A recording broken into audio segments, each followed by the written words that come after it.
It's time for deep learning, an amazing topic. Here's how it fits in generally.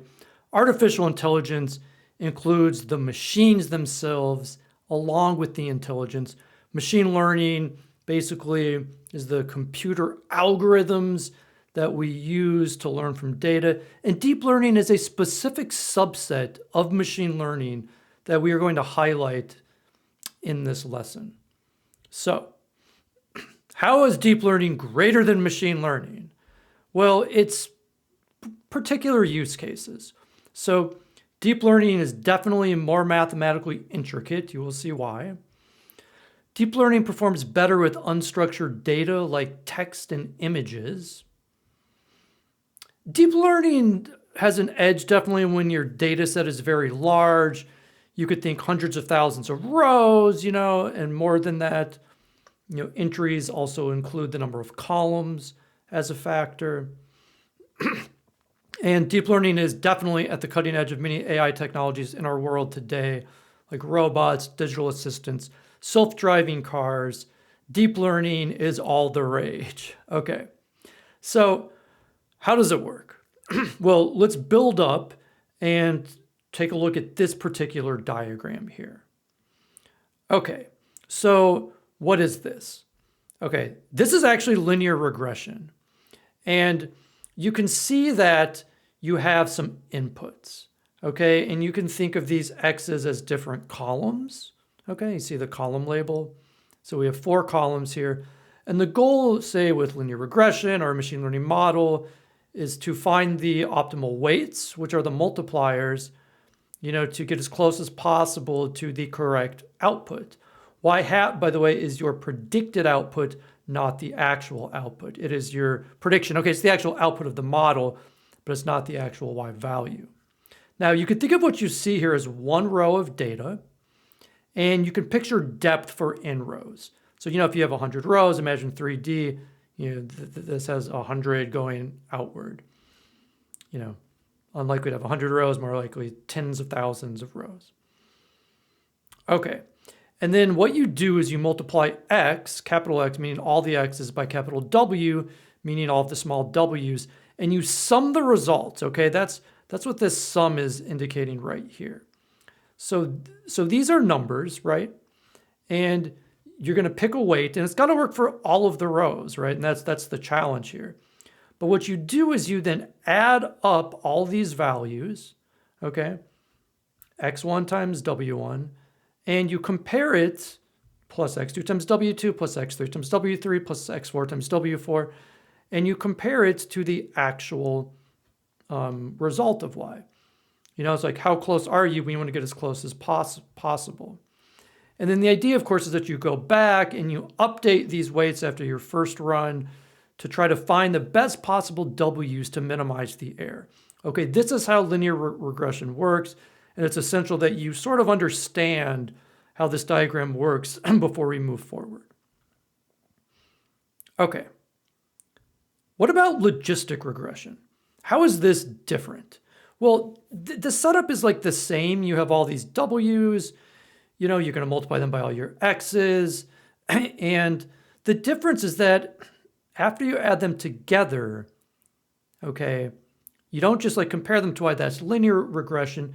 You put them in the sigmoid equation, okay? So in this case, the sigmoid activation function converts it from linear to nonlinear. The sigmoid is 1 over 1 plus e to the negative x. Okay, and you end up with this nice horizontal graph, and we can use that to then classify, our data, say, into ones and zeros.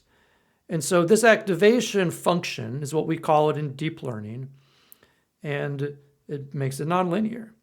And you're still finding the w's to minimize the error, but note that, at the end result, it's going into the sigmoid function. Okay, so you're not just summing them.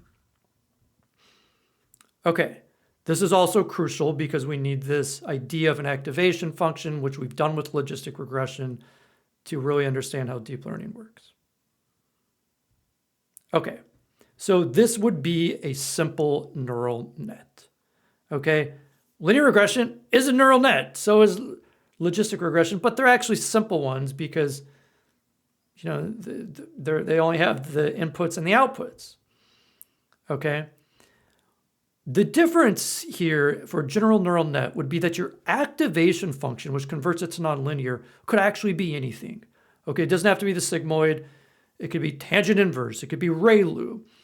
Okay, you could come up with a host of activation functions, and it allows for nonlinearity. Okay, so think of it as like an alternative to logistic regression. You could sort of change it up a little bit. Don't restrict yourself to the sigmoid. Okay, but this is what we call a simple neural net. And what's more common is something like the following. Now you're getting into an actual neural network. Okay, we have here a hidden layer. And this is the key with neural networks. The idea is that, like, if you do something like in your brain, you say, okay, I'm going to lift this up. There's a series of like activation functions that happen in your brain, and it's, neurons like light up, and, there's a journey in a sense, essentially, that happens in your brain. The name neural network comes from the idea of neurons in your brain. It's an attempt to model how the brain works mathematically. And so we have hidden layers, okay? And the hidden layer is in fact the key. And let's just look at this. So this neural network has a hidden layer with 3 nodes, okay?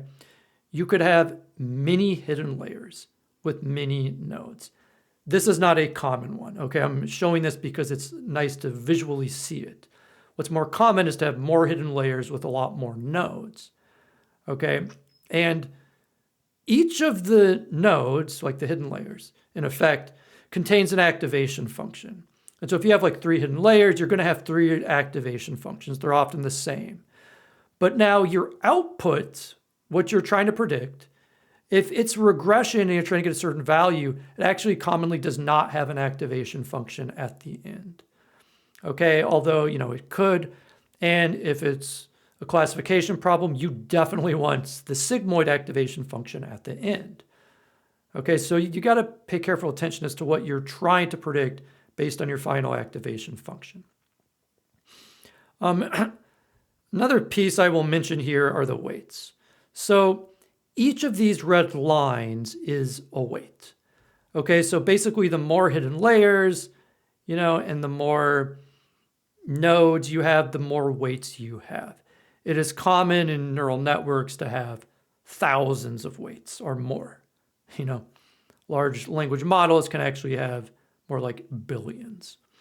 So this one, you just multiply it out. Hey, you've got 4 nodes here, multiply it by 3, that's 12 plus 3 more, this is 15 weights. And so that's what the model has to do, is it has to find 15 weights. Okay, and so it does that using backpropagation. It goes back and updates just like traditional machine learning.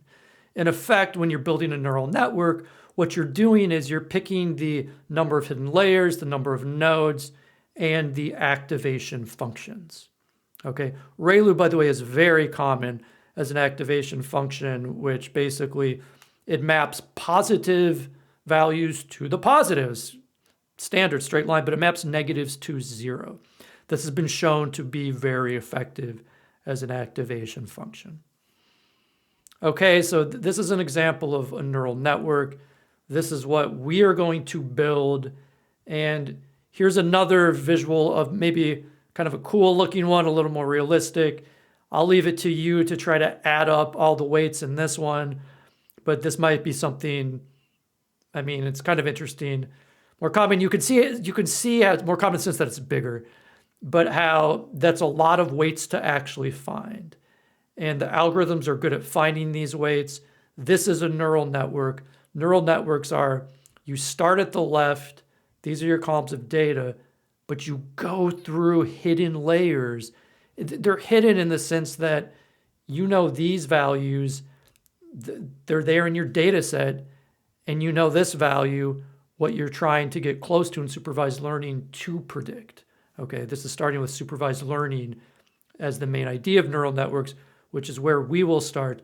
But do note that the advantage of deep learning is not so much in supervised learning, but in unstructured text, where this could be in a large language model, the next word that comes, for instance. It could be an unknown. Or in generative images, it could be some cool image that fits the criteria that you have. Okay, so neural networks, they're pretty cool, and this is how you represent them.